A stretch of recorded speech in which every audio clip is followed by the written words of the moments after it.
یہ سوالات آپ کے سامنے رکھے جائیں. ایک تو یہ کہ آپ کافی زیادہ ریجڈ ہیں, کافی سخت ہیں, اور گالیوں کے حوالے سے بھی بہت زیادہ بات کی جاتی ہے.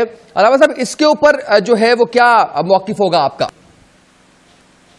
قبلہ بات یہ ہے کہ میں تو سخت اپنی ذات کے لیے نہیں ہوں, میں دین کے معاملہ میں سخت ہوں.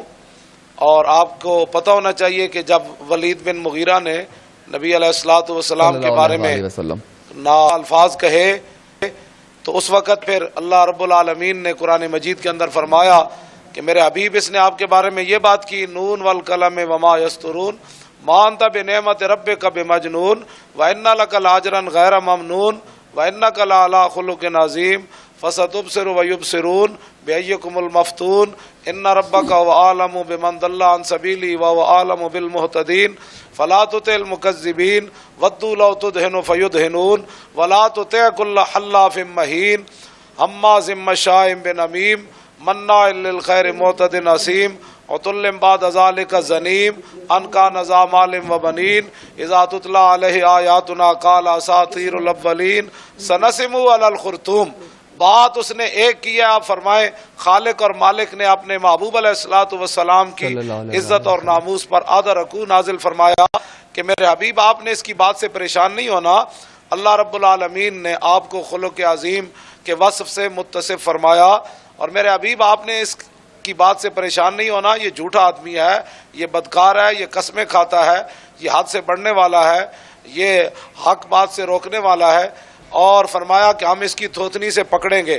اور پھر فرمایا کہ تلم بعد ذالک زنیم, میرے حبیب آپ نے اس سے پریشان نہیں ہونا, یہ تو اپنے باپ کا بھی نہیں ہے. صحیح. اب بتائیں اس سے بڑی کوئی بات ہے؟ بالکل ٹھیک. کہ جو آدمی حضور کے بارے میں اس نے ایک جملہ کہا, اور اللہ رب العالمین کے بارے میں لوگ کیا بات کریں گے کہ اللہ رب العالمین کو پھر کس انداز سے قرآن میں نازل فرمانا چاہیے تھا.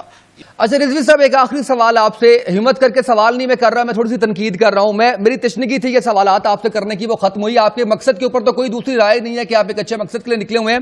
رضوی صاحب, اگر گالی نہ دی جائے تو زیادہ بہتر نہیں ہوگا, کیونکہ تیری پہندی سری یہ والا فکرہ جو ہے وہ سوشل میڈیا پہ اتنا وائرل ہو چکا ہے آپ کے نام کو لے کر کہ آپ جو ہے وہ بات بے بات گالی دیتے ہیں. اس کے اوپر کوئی میری رہنمائی فرما دیں. نہیں جی, آپ میری ساری تقریریں موجود ہیں جی. اگر کہیں ہوئی بھی ہے بات تو وہ میں نے اپنے باپ کی حفاظت کے لیے بات نہیں کی ہے.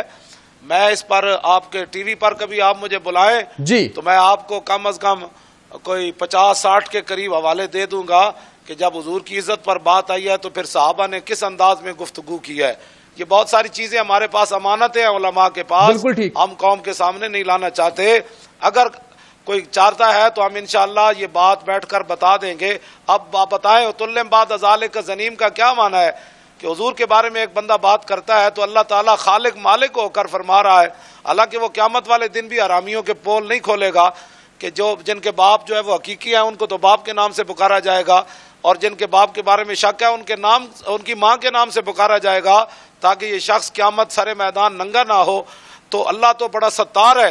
لیکن ولید بن مغیرہ کے بارے میں اللہ نے فرمایا میرے حبیب, اس نے آپ کے بارے میں وہ لفظ میں لانا نہیں چاہتا, قرآن میں تو موجود ہے, اس نے حضور کو مجنوں کہا تو اللہ تعالیٰ نے اس کے 10 عیب بیان کیے. فرمایا میرے حبیب یہ تو حرامی ہے, اپنے باپ کا ہی نہیں ہے. اب بتائیں اس پر آپ کیا بات کریں گے؟ وہ خالق اور مالک ہو کر کیا فرما رہا ہے اور قرآن مجید میں فرما رہا ہے. پہلا سوال ہے, کیا گالی دینا گستاخوں کو اللہ اور اس کے رسول اور صحابہ کی سنت ہے؟ بعض علماء بڑے وثوق سے یہ دعویٰ کرتے ہیں کہ گستاخوں کو گالی دینا ثواب ہے بلکہ سنت ہے. وَلِعَوْذُ بِاللَّهِ تَعَالَى اِنَّا لِلَّهِ وَإِنَّا إِلَيْهِ رَاجِعُونَ. میں پہلے تو یہ تصدیق کرتا ہوں کہ ایسا ہی ہے. ہمارے معاشرے میں ایسے علماء کی بھرمار ہے جو یہ سمجھتے ہیں کہ اللہ اور اس کے رسول صلی اللہ علیہ وآلہ وسلم کے مخالفین کو اور گستاخوں کو, جن کو وہ گستاخ سمجھ رہے ہیں, کیونکہ جن کو وہ سمجھ رہے ہیں وہ ان کو بھی گستاخ ہی سمجھتے ہیں, اپنے ذوم میں گالی دینا جو ہے یہ اللہ اور اس کے رسول کی سنت ہے, نعوذ باللہ. اور اس کے اوپر وہ کافی لیم ایکسکیوزز اور دلائل بھی لے کے آتے ہیں. پہلا تو میں جو جواب دوں گا وہ الزامی ہے, اینٹی ونم ہے, پھکی والا جواب ہے, لاجیکل آنسر ہے کہ آپ جن لوگوں کو گالیاں دے رہے ہیں وہ اور ان کے بزرگ آپ اور آپ کے بزرگوں کو گستاخ اور مشرک سمجھتے ہیں. تو پھر جب وہ آپ کو اور آپ کے بزرگوں کو گالیاں دیتے ہیں پھر آپ کو برا نہیں لگنا چاہیے, کیونکہ آپ نے خود ہی ایک ڈاکٹرائن بنائی ہے نا کہ گستاخوں کو گالیاں دی جا سکتی ہیں. پھر آپ کو غصہ کیوں آتا ہے؟ اس وقت نہیں آپ کو خیال آتا. تو جب آپ لوگوں کے بزرگوں کو اس طریقے سے گالیاں نکالیں گے, ایک تو ہے علمی طریقے سے اصلاح کرنا, وہ تو ٹھیک ہے, لیکن سورۃ الانعام میں آیا ہے, اللہ تعالیٰ فرماتا ہے کہ لوگوں کے جھوٹے معبودوں کو گالیاں مت دو ورنہ وہ تمہارے سچے معبود کو بھی گالیاں دیں گے بغیر علم کے. علمی رد آپ کریں, وہ تو اللہ کی سنت ہے, نبی علیہ السلام کی سنت ہے, صحابہ کی, اہل بیت کی سنت ہے. گالیاں دینے کی تو اللہ نے کہا ہے کہ جھوٹے خداؤں کو بھی گالیاں نہیں نکالنی ہیں, اور آپ اپنے مسلمان بھائیوں کو اور اپنے علاوہ باقی مکاتب فکر کو گالیاں نکالتے ہیں جو کہ کافر بھی نہیں ہے, مسلمان ہیں, اور ان کو گستاخ ڈکلیئر کر کے ان گالیوں پر ثواب کی بھی امید رکھتے ہیں اللہ سے. یہ تو جب مریں گے تو لگ پتہ جائے گا تمہوں کہ ثواب لبدا ہے یا چھتر پہندے نے. یہ خود سے انہوں نے چیزیں بنائی ہوئی ہیں. یہ گالی دینا کوئی سنت نہیں اپنے مخالفین کو, نعوذ باللہ من ذالک, بالکل حرام ہے. مسلمان کو گالی دینا حرام ہے. بخاری اور مسلم کی درجنوں حدیثیں اس پر گواہ ہیں, قرآن حکیم کی کئی آیات اس کے اوپر گواہ ہیں. باقی یہ جو انہوں نے دلائل پکڑے ہوئے ہیں وہ بالکل اس طریقے سے نہیں ہے جیسا یہ پیش کرتے ہیں. مثال کے طور پہ کہتے ہیں جی اللہ کی سنت اس طرح ہے کہ اللہ تعالیٰ نے فرمایا تبت یدا ابی لہب و تب, کہ ابو لہب کے ہاتھ ٹوٹ جائیں اور وہ تباہ و برباد ہو گیا. وہ کہتے ہیں دیکھیں اللہ تعالیٰ نے ابو لہب کو گالیاں دی ہیں. ان کو شرم بھی نہیں آتی ہے کہ یہ اپنے فرسودہ عقیدے کو ثابت کرنے کے لیے اللہ کے اوپر جھوٹ باندھ رہے ہیں. اس میں گالی کون سی ہے؟ یہ تو بددعائیہ کلمات ہیں. بددعا دینا تو نبی علیہ السلام کی سنت ہے, اور یہ جھوٹ مشہور انہوں نے کیا جی نبی نے تو کدے اپنے جڑا دشمنوں بھی بددعا نہیں دیتی. بالکل جھوٹ ہے. بخاری مسلم میں درجنوں حدیثیں آپ صلی اللہ علیہ وسلم نے اپنے دشمنوں پہ قنوت نازلہ پڑھ کے ان پہ لعنت فرمائی اور کہا اللہ ان کو تباہ و برباد کر دے. جھوٹ بولتے ہیں. ہاں یہ بات درست ہے کہ آپ نے اپنی ذات کی خاطر کبھی کسی کو برا نہیں کہا. اللہ کے معاملے میں کوئی لحاظ نہیں کیا. وہ تو اپنے اصحاب کو کہہ دیا. مسلم شریف میں حدیث ہے کہ جو لوگ مسجد میں جماعت سے نماز نہیں پڑھتے, میرا دل کرتا ہے کہ میں اپنی جگہ کسی کو امام کھڑا کروں اگر مجھے بچوں اور عورتوں کا خیال نہ ہو کہ وہ ان پہ جماعت واجب نہیں, وہ گھروں میں پڑھ رہی ہیں, میں تمہارے گھروں کو آگ لگا دوں. کہتے ہیں پازیٹیو باتیں کریں. پازیٹیو بات ہے آپ کی ڈاکٹرائن میں, ہماری ڈاکٹرائن میں بالکل پازیٹیو بات ہے. اللہ کے احکامات کے معاملے میں ایسا ہی ہوگا. بخاری مسلم دونوں میں حدیث ہے, ایک فاطمہ نامی عورت نے چوری کی, اس کی چوری کی شکایت نبی علیہ السلام کو, اس کی سفارش کی گئی کہ اس کو چھوڑ دیا جائے, یہ ذرا اعلیٰ خاندان سے ہے. آپ علیہ السلام ممبر پہ چڑھے اور آپ نے فرمایا حمد و صلات کے بعد کہ تم سے اگلی قومیں اسی لیے برباد ہوئیں کہ ان کے اشرافیہ کے لیے اور قوانین ہوتے تھے اور غریب لوگوں کے لیے اور ہوتے تھے. اللہ کی قسم میری بیٹی فاطمہ بھی چوری کرتی, میں اس کے بھی ہاتھ کٹوا دیتا. ٹھیک ہے, اللہ کے معاملے میں مجھے سفارش کرتے ہو. نبی علیہ السلام سخت ناراض ہوئے. اللہ کے معاملات کے اندر کوئی ایسا مسئلہ نہیں ہے, وہ اسٹرکٹلی اپلائی ہوں گے. ان تمام چیزوں کے باوجود نبی علیہ السلام نے کبھی گالی نہیں دی ہے, نہ اللہ نے کبھی. تو یہ تبت یدا ابی لہب و تب میں تو بددعا ہے, اس میں گالی کون سی ہے جی؟ کسی کو کہا جائے تیرے ہاتھ ٹوٹ جائیں گے, اس کو گالی ہے؟ ان کو اردو نہیں آتی ہے, جھوٹ بولتے ہیں. اچھا, اسی طریقے سے وہ کہتے ہیں خالد ابن ولید کا باپ تھا, ولید ابن مغیرہ, وہ گستاخ رسول تھا. تو قرآن پاک میں سورۃ القلم میں اس کے بارے میں آیا بعد ذالک زنیم. اللہ تعالیٰ نے فرمایا کہ یہ جو ہے اس کی اصل میں خطا ہے. اس کے خیر دو معنی کیے ہیں, علماء میں اختلاف ہے, چونکہ اکثریت اس طرف ہے لہٰذا میں اس بحث میں نہیں پڑھتا کہ اس کا معنی کیا ہے.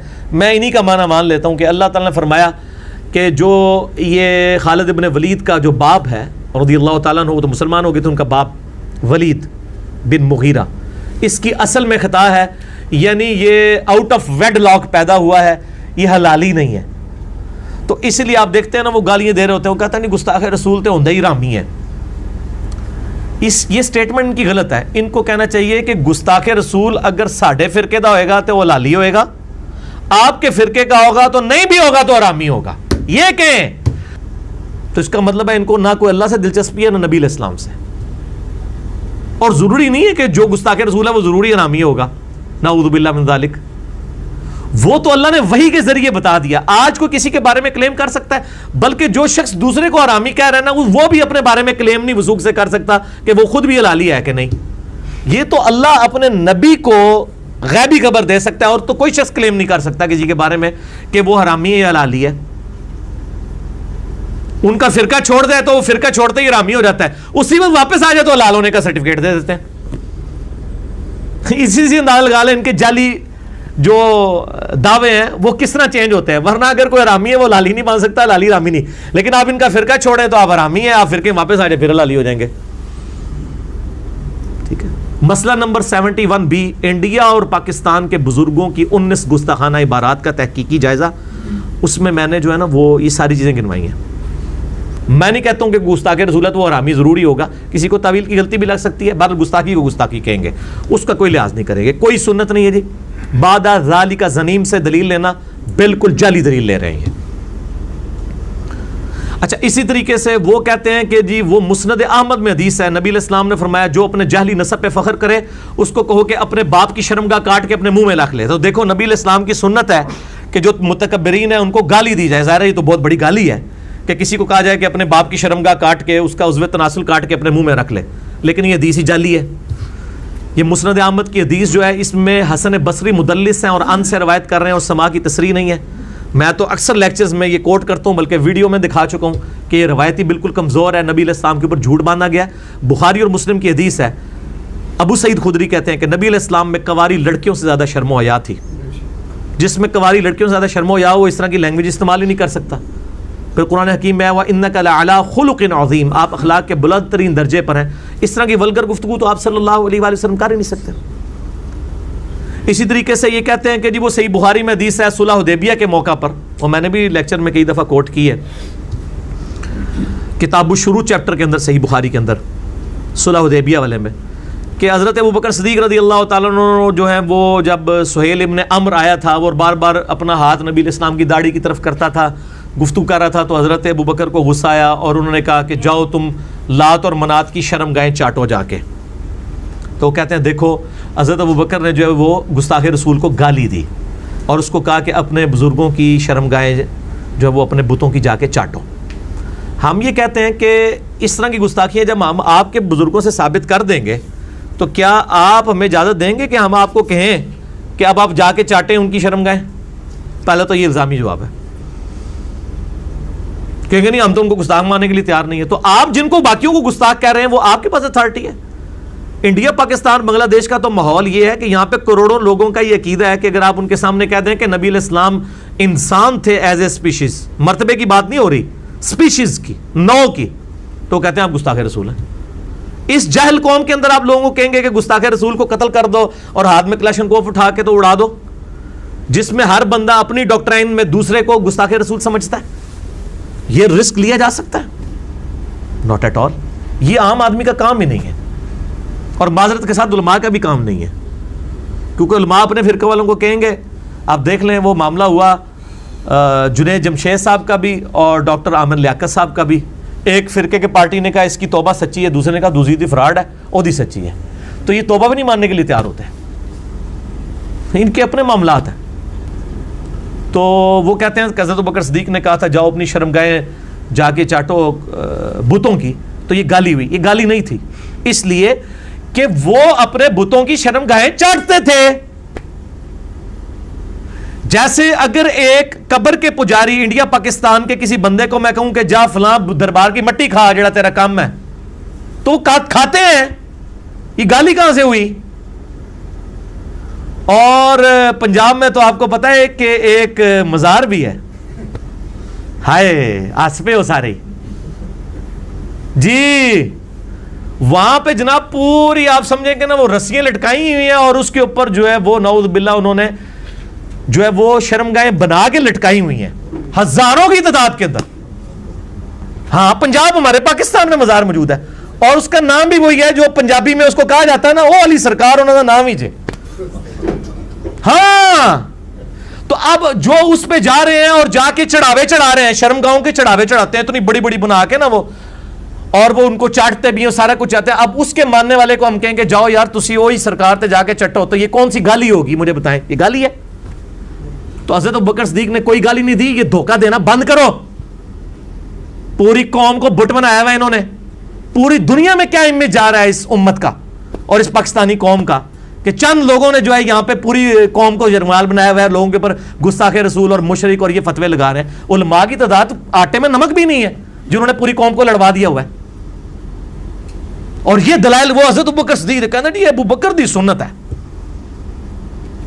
تو وہ حضرت ابوبکر نے وہ کہا جو کرتے تھے, وہ خود سے بنا کے گالی نہیں دی ہے کہ تیری فلان دی ہے تو تیری فلان دا ہے. کوئی نہیں ثابت. یہ بالکل جھوٹ بولتے ہیں. گالی دینا حرام ہے. گالی دینا, کافر کو بھی گالی دینا حرام ہے. اسلام میں کوئی اس کی گنجائش نہیں ہے کہ آپ کسی کو گالیاں دینا شروع کر دیں. اور اس کے ثبوت میں نے بتایا سورۃ الانعام میں اللہ تعالیٰ نے فرمایا لوگوں کے جھوٹے معبودوں کو گالی مت دو ورنہ تمہارے سچے کو بھی وہ دیں گے. گالی نہیں دے سکتے. ہاں علمی طریقے سے غلطیاں ہائی لائٹ کر سکتے ہیں, وہ تو پورے قرآن نے کی ہوئی ہیں. حضرت عیسیٰ علیہ السلام کے نام پہ جو فرقہ کھڑا تھا, عیسیٰ علیہ السلام کو کوئی گالیاں نہیں اللہ نے دی ہیں, نعوذ باللہ. لات منات کو بھی کئی گالیاں دی قرآن کے اندر. ان کی عقیدوں کی غلطیاں ہائی لائٹ کی ہیں. ٹھیک ہو گیا جی. لہٰذا یہ جب کہیں نا یہ جی گستاخ رسول حرامی ہے اور یہ ہے وہ, ان کو کہیں گے آپ کے پاس وہی نازل ہوتی ہے کہ کسی کے حلالی اور حرامی ہونے کا فیصلہ کریں گے آپ. ٹھیک ہے.